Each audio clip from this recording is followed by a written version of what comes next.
बघा बाळांनो, या प्रकारचे उदाहरण आपल्याला स्पर्धा परीक्षेमध्ये विचारले जातात. काय विचारले? 90 रुपयांना एक चादर. किती रुपयांना एक चादर आहे?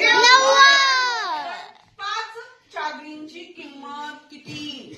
दिलेल्या पर्यायात आपल्याला उत्तर शोधून करायचं आहे. मग एक चादर किती रुपयांना आहे बाळांनो? 90. किती रुपयाला? 90. किती चादरीची किंमत विचारली आपल्याला? 5. मग काय करावं आपल्याला? 90 गुणिले 5. 90 गुणिले 5.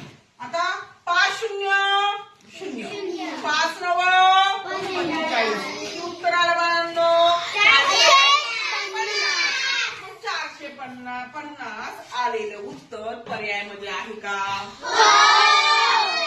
क्रमांक 90 रुपयांना एक चादर, तर 5 चादरींची किंमत किती आली? 450 रुपये. समजलं का तुम्हाला?